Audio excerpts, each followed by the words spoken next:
Lalu seperti apa mekanisme hingga penerapan pengalihan subsidi energi ke bantuan langsung tunai atau BLT? Kami akan bahas ini bersama para narasumber. Bergabung saat ini anggota Komisi 7 DPR RI dari fraksi Partai Demokrat Mulyadi dan pengamat energi Fahmi Radi. Selamat malam semuanya, apa kabar? Malam, Tifa. Ya, terima kasih semuanya sudah hadir dalam diskusi kami kali ini. Pak Mulyadi, saya ke Anda dulu dengan pengalihan BBM subsidi jadi bantuan langsung tunai. Ini sudah langkah tepatkah menurut Anda? Terima kasih, saya mau koreksi sedikit. Sekarang Komisi Energi itu bukan lagi Komisi 7 di DPR. Sekarang sudah ada 13 komisi, yang memidang energi sekarang adalah Komisi 12. Oke, saya koreksi berarti di Komisi 12 ya Mas ya? 12, betul. Oke, Komisi 12. Boleh, untuk pertanyaan saya tadi, ini sudah langkah tepat tidak menurut Anda dengan mengubah BBM subsidi jadi BLT? Sebetulnya wacana pengalihan subsidi dari subsidi barang kepada orang langsung ini sebetulnya sudah lama ya. Karena pada tataran teoritis memang ini sesuatu yang sangat ideal. Memang sangat ideal kalau kita mampu memberikan subsidi langsung kepada orang yang tidak mampu, orang miskin, atau orang yang membutuhkan. Tapi prakteknya dalam sehari-hari saat ini kita memberi subsidinya kepada barang. Kita subsidi BBM, kita subsidi LPG, kita subsidi pupuk ya, yang di luar energi. Namun dalam praktek tersebut memang ada beberapa kelemahan, yaitu banyak sekali orang yang tidak sepantasnya atau yang tidak berhak, namun mereka memperoleh atau mendapat subsidi. Jadi menurut hemat saya, kebijakan ini kalau memang pemerintah akan melakukan perubahan pola subsidi langsung pada orang, yang memang sudah menjadi wacana sejak dulu, dan memang ini sesuatu yang sangat ideal, tentu pemerintah harus punya dulu data penerima subsidi yang akurat. Ini yang paling mendasar kalau kita ingin mengalihkan. Saya sangat mengerti, ini pasti pemerintah merespon, khususnya mungkin kementerian, terkait pidato Presiden terpilih Pak Prabowo pada saat menyampaikan pidato ya di sidang paripurna pelantikan pada tanggal 20 Oktober, bahwa Presiden terpilih sangat menginginkan agar subsidi betul-betul diyakini diterima oleh orang yang membutuhkan. Tapi kalau pengawasannya selama ini gimana? Karena kan subsidi bukan barang baru sebetulnya kan. Selama ini juga pernah ada subsidi BBM, subsidi LPG, tapi pengawasan sampai tidak tepat sasaran itu Anda punya catatan sendiri? Ya sebetulnya memang masih ada yang harus kita perbaiki dalam tataran pelaksanaannya. Mungkin dalam tataran konsep mungkin sudah bagus, tentu ada beberapa hal di lapangan yang perlu diperbaiki. Misalnya contoh sekarang, orang ada subsidi BBM dengan pakai sistem barcode. Katanya ini barcode. Dia menggunakan barcode mobil yang 1.500 ya cc ke bawah.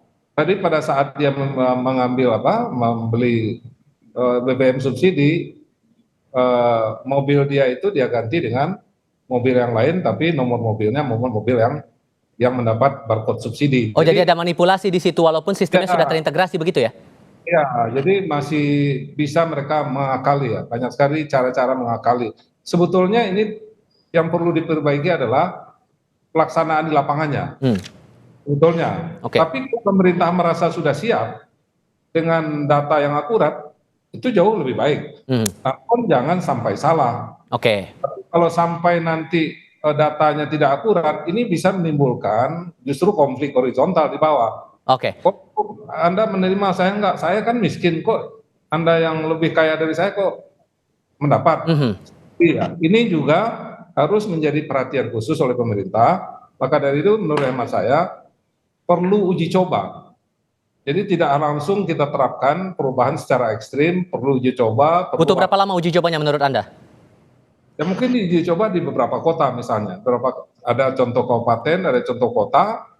Dengan demikian akan didapat informasi-informasi kelemahan dari sistem subsidi langsung ini, sehingga pemerintah punya waktu untuk memperbaiki konsepnya dan sistemnya. Setelah itu baru diterapkan secara menyeluruh di Indonesia.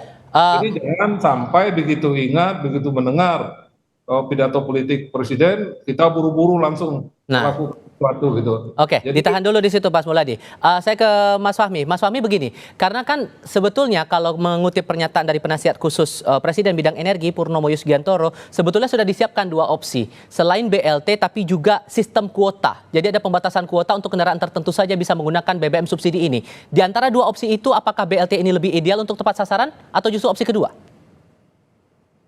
Ya, secara teoritis memang BLT atau subsidi by target itu lebih tepat sasaran dibanding kuota atau by produk seperti sekarang. Ini salah sasarannya itu besar sekali gitu ya, sekitar 40% dari total subsidi tadi. Hmm. Nah, kalau dan pasti itu salah sasaran tuh ya. Kalau kemudian diubah menjadi BLT itu memang eh, lebih tepat gitu ya. Tetapi harus tadi sudah kata Mak Mulyadi harus ada kesiapan data yang betul-betul dibutuhkan gitu ya.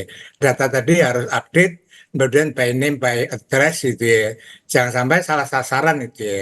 Nah, kalau kemudian yang digunakan paradigmanya itu paradigma BLT, saya kira ini kurang tepat gitu ya. Kenapa? Karena tujuan pembagian BLT itu kan terutama masyarakat miskin yang benar-benar miskin itu ya, yang untuk bantalan sosial tadi. Sementara untuk subsidi BBM ini kan untuk membeli BBM tadi gitu ya. Nah, saya justru khawatir kalau data yang digunakan adalah data pembagian BLT, itu banyak masyarakat atau konsumen yang sesungguhnya itu berhak memperoleh subsidi, tapi dia nggak dapat bagian karena bukan tidak masuk dalam data BLT tadi gitu ya. Hmm.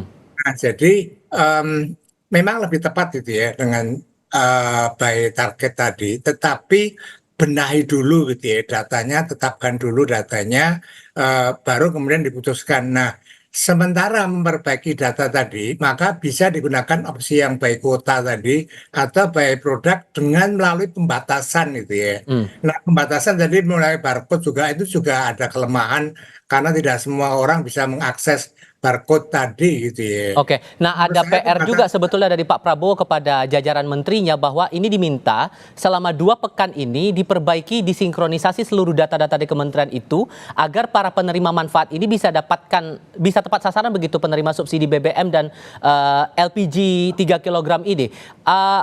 Dengan waktu 2 minggu menyinkronkan data dari banyak kementerian yang kita mau akui atau tidak pasti akan berbeda dari satu lembaga ke lembaga yang lain.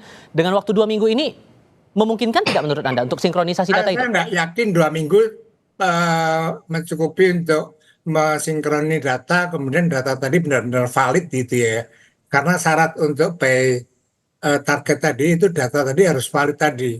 Saya kira ini butuh waktu beberapa bulan. Nah, sementara tadi gitu ya, sementara pakai menunggu data yang valid tadi, gunakan dulu yang kuota tadi dengan dibatasi dulu pembatasan tadi. Nah, dalam pembatasan tadi, gunakan kriteria yang paling sederhana yang itu bisa diterapkan di SPBU.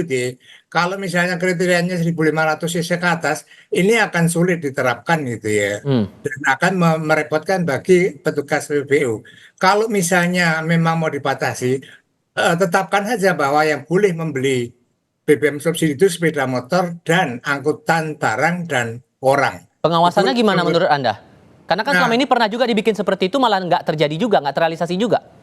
nah, pengawasannya tadi ini harus ada dasar hukumnya dulu dia. Perpres 191 harus diperbaiki dengan mencantumkan tadi, mencantumkan bahwa yang boleh membeli subsidi itu sepeda motor dan angkutan barang dan orang gitu ya. Oke, Nah, dengan adanya dasar hukum, maka aparat itu boleh melakukan pengawasan tadi. Kalau misalnya ada yang moral hazard di situ bisa ditindak gitu. baik. Tapi Oke. kalau tidak ada perpresnya aja nggak pernah dirubah, Mhm. ya nggak mungkin bisa pengawasan tadi berjalan efektif itu. Oke. Jadi menurut saya yang pertama dibatasi dulu Mhm. sesuai dengan kuota tadi, dan yang kedua baru diterapkan kalau semua data penerima tadi sudah benar-benar valid. Oke, Pak Mulyadi, kalau menurut Pak Fahmi ini kalau untuk sinkronisasi data selama 2 minggu ini nggak memungkinkan. Kalau menurut Anda masih bisa tidak untuk sinkronisasi data selama 2 minggu itu tadi? jadi memang kalau kita lihat dari subsidi energi ini ada BBM dan LPG. Aha. Memang yang paling memungkinkan lebih awal kita sinkronisasi data itu adalah misalnya BBM. BBM diakali oleh penerima subsidi yang sebetulnya tidak berhak.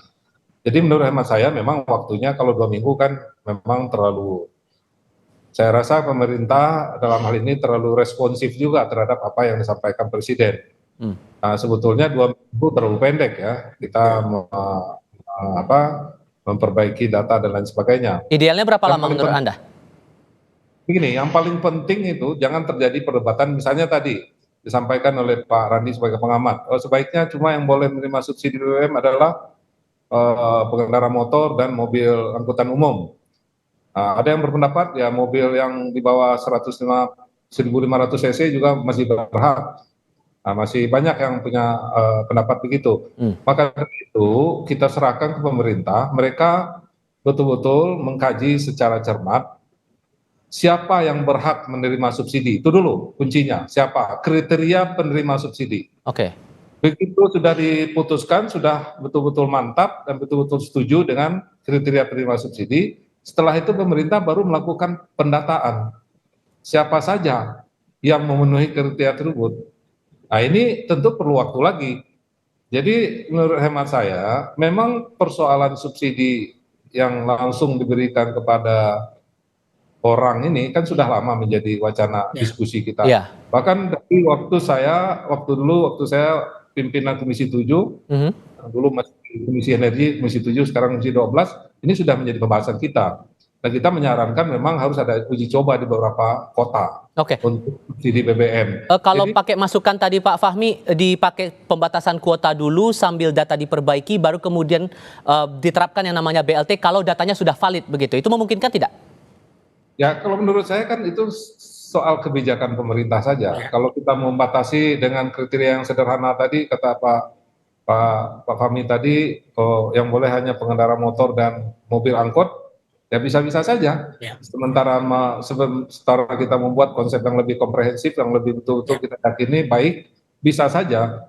Tapi yang lebih mendasar lagi, kita membuat konsep itu betul-betul jangan bongkar pasang. Kita bikin konsep sekarang langsung terapkan, ternyata banyak kelemahan, ganti lagi, nanti yang korban masyarakat. Karena kalau dengan subsidi sekarang, kalaupun terjadi permasalahan, persoalannya mungkin tidak terlalu banyak menimbulkan keonaran lah kalau menurut saya. Tapi kalau udah subsidi langsung ke masyarakat, kepada orang, nanti kalau ada orang yang merasa tidak mendapat subsidi padahal merasa lebih berhak, ini bisa terjadi lagi konflik kan di tengah-tengah masyarakat. Apalagi ada permainan misalnya menentukan kepala desa dan lain sebagainya. Baik. Ini perlu kita kaji secara bersama. Apalagi menurut hemat saya, salah satu kelemahan dari subsidi yang diterapkan sekarang adalah memang kita agak sulit memberikan atau melakukan tindakan kepada yang menyelewengkan. Nah itu tindakan seperti ini Pak Fahmi, saya harus kasih kesempatan ke Pak Fahmi untuk yang terakhir. Tindakan seperti apa yang ideal menurut Anda bagi mereka yang tidak taat pada aturan subsidi BBM ini? Bukan mereka yang berhak yang justru mengonsumsi itu. Tindakan seperti apa yang paling ideal menurut Anda? Ya, saya kira kalau ada aturannya itu ya, ada dasar bagi aparat untuk menindak tadi. Nah, kalau misalnya terjadi penyimpangan tadi, maka aparat sesuai dengan hukum itu ya, dia harus ditindak tadi. Nah, seperti apa saya kira harus tegas gitu ya, supaya dia tidak mengulangi lagi gitu ya. Tapi satu hal yang saya katakan gitu ya, bahwa sebaiknya ini segera aja diputuskan tadi. Karena wacana ini kan sudah terlalu lama gitu. Berlarut-larut. Berlarut-larut itu, dan ini saya kira tidak baik juga gitu ya.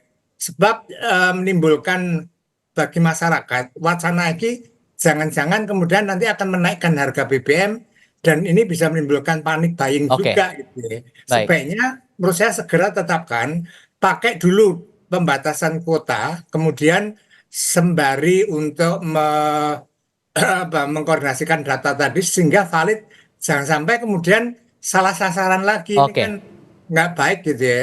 Jadi putuskan, saya berharap Prabowo punya keberanian untuk memutuskan tadi gitu ya. Realisasi ini yang kita tunggu, apakah betul sekali. Realisasi ini kita tunggu selama 2 pekan, apakah tercukupi atau tidak, dan data ini yang penting karena ya namanya subsidi membantu untuk mereka-mereka yang tidak mampu membeli kebutuhan untuk subsidi BBM maupun juga subsidi LPG. Pak Mulyadi terima kasih, Pak Fahmi juga terima kasih sudah hadir dalam diskusi kami kali ini. Sehat selalu semuanya.